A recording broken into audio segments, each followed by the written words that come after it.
Yo lo veo más bien como un asunto de circulación en el cual esas corrientes van cobrando nuevos sentidos.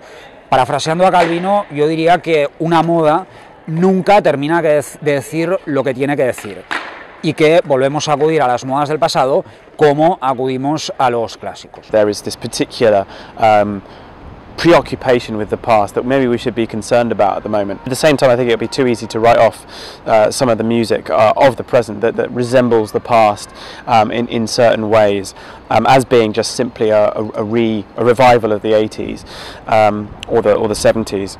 Because whenever music does come back, it comes back to a different context and it comes back in a changed form. And I think sometimes those changes are actually quite artistically significant. And by damning this music to being considered just retro, sometimes that significance is missed.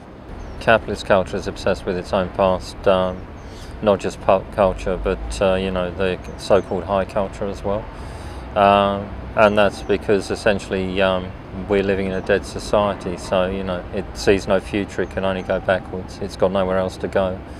Every single pop culture movement of the last 50 years has been about taking something from the past, usually the fairly recent past. I mean, we, you know, as human beings with a pop cultural consciousness, we look at what our older brothers and sisters, and perhaps, you know, even when you're at school, what the older kids in school are into, and then you take it and you reinterpret it in your own way. And I think that's a constant theme in pop cultural history. En épocas pretéritas considerábamos o se consideraba que el pop o el rock o la música, como cualquier otra disciplina artística, era un punto de fuga, un elemento como más avanzado a la sociedad que nos permitía ver hacia dónde evolucionaríamos como especie. Y bueno, ahora la verdad es que el pop ya hemos asumido que, o deberíamos asumir, que como en el mejor de los casos es un reflejo de la realidad actual, y en el momento actual de absoluto despiste y de esta sensación como de que no sabemos hacia dónde vamos ni cuánto vamos a durar,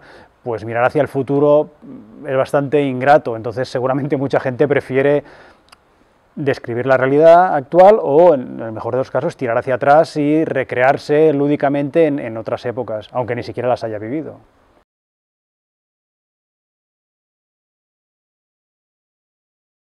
Yo creo que la originalidad es un concepto subjetivo, no es algo relativo, no es algo concreto. Tú eres original respecto a lo que conoces. Entonces, si conoces pocas cosas, puedes creerte muy original. It might not be quite as loud and proud today in the early 21st century as it was perhaps in the 70s, 80s and the 90s, but I think this assumption that there is no original music in the past 10 years, I think that's a little destructive, a little cynical maybe. There is some pop music in the charts at the moment which sounds really unoriginal, very boring, very samey. Lo que pasa ahora es que es muy fácil que alguien que hace algo quede delatado al momento, porque tenemos acceso a toda la música que se ha hecho prácticamente en la historia de la música. Entonces, claro, es muy fácil decir que tú estás copiando lo que hacía aquel otro y que tú, que te crees tan original, seguramente estás inspirado en aquello que hizo aquel otro. Eso es lo que creo que está ocurriendo ahora, pero yo creo que la originalidad o el plagio ha existido toda la vida. Y seguramente ha sido una herramienta como cualquier otra para trazarte tu propio camino. Intellectual property laws completely strangle creativity, you know, because what happens is, rather than having a model where people produce culture individually, it should be produced collectively. So I'm not arguing for originality, I'm arguing for people to pick up material that other people have produced and to be able to run with it. There is a sort of originality in coming up with a sort of nostalgic and cheesy reference point from the past as well, which is its own form of rebellion, perhaps. It's not a very strong form of rebellion, I'll grant you. O sea, la idea de juntarnos todos y recordar lo bien que nos lo pasamos cuando teníamos 15 años, eso igual no lleva a ningún lado, pero la nostalgia individual, digamos, la colección de recuerdos que tú tienes y de sensaciones que recuerdas haber percibido oyendo una música o creando según qué, yo creo que es un capital importante para inspirarte y hacer nuevas cosas. Yo creo que, o sea, tan absurda es la frase de cualquier tiempo fue mejor como la de lo mejor está por llegar. I see people who are much younger than me in clubs who are experiencing the same rush of energy, the same thrill, the same excitement, the same, you know, drunkenness and being high and stuff that people have experienced for decades, possibly centuries, from enjoying dancing and music together. And there is not anything nostalgic about people dancing to like some of the club music that I'm hearing in London at the moment, because these sounds are not nostalgic sounds. There's no sense of, oh, if only it was 1988 and I was in a warehouse in the middle of nowhere in Essex, and it was, you know, the golden age of acid house. I don't really believe that many young people think like that. That would be a depressive way of thinking. It would be a sad way of thinking. I don't really like nostalgia. I think it's a bad concept, and it's a dangerous, very, very dangerous influence, because everyone has always had nostalgia, any decade. If you look back to Victorian eras, they weren't a nostalgic era at all. Everything was totally modern in England. They were building the most amazing gas works and water works and all these fabulous buildings and steam engines, and it was all about modernity. So I think the problem now is that there's a lot of nostalgia around, and there's a whole world of nostalgia around menswear, and there's a whole vintage cult. But the reason that's come up is because people haven't got access to the quality clothes. En primer lugar, yo creo que la nostalgia no es solo un sentimiento individual, sino que es un factor político. Se nos dice que debemos sentir nostalgia de momentos del pasado que no hemos vivido, y con eso se nos propone que aceptemos una cierta visión del mundo.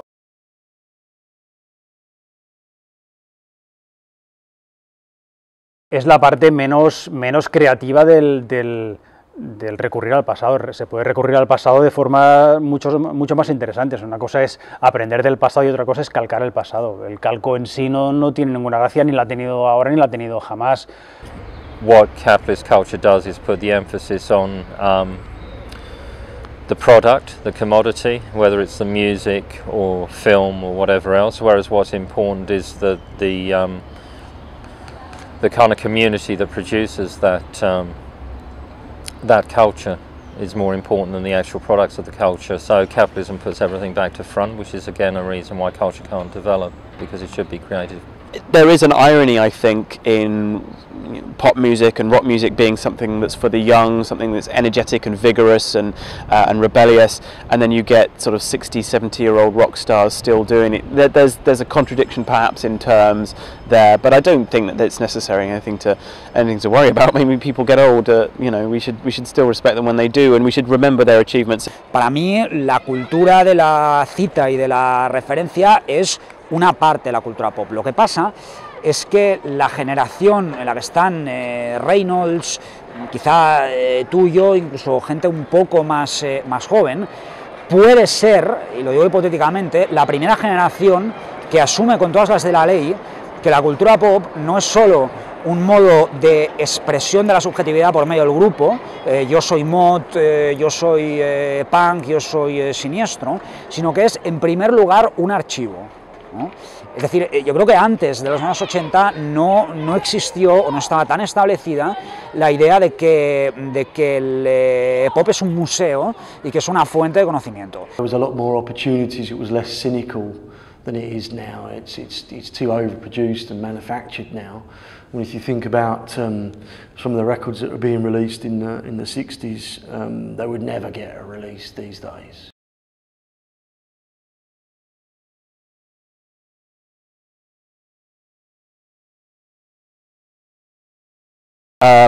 Will music be free or not? That's the big question, and a very controversial one. Ideally, in a utopian future, everything would be free, and music making would be free, and people would do it as a hobby, but they'd still be excellent at it. They still have enough time for it. But in the present day, we should pay musicians, shouldn't we? Or, you know, because they live in this world where there's so much need for money. Sobre la moda, los ilustrados decían que es mala, primero porque hace que los pobres parezcan ricos y segundo y más grave porque hace que algunos hombres se comporten como mujeres. Y esa idea leída en nuestra época es muy interesante porque nos muestra que hay, bueno, que hay una potencialidad subversiva de la moda, que hay unas reglas establecidas sobre lo que es ser hombre y ser mujer que cambian con el paso del tiempo, que no son meramente recuerdos del pasado y que la moda las puede cambiar. No quiero decir con esto que Karl Lagerfeld sea Lenin, pero sí que hay, bueno, o sea, hay una potencialidad de cambio en la cultura de tendencias que a mí me parece muy importante y que por eso nos interesa tanto. The reason I'm still interested in it after 20 years is that there's such a wide variety of music, fashion and what have you within the whole culture, so it's not easy to get bored with it. And then of course you've got the mod revival period with the Jam and the Specials and bands like that, and then you know the Britpop era as well in the early to mid 90s, so there's a hell of a lot to discover. Every time you spot something from the past, if you use that to say that it's not original anymore, then there will be no room left to discover new music. We need, I think, in order to discover the music of the future, we need to listen with subtle ears.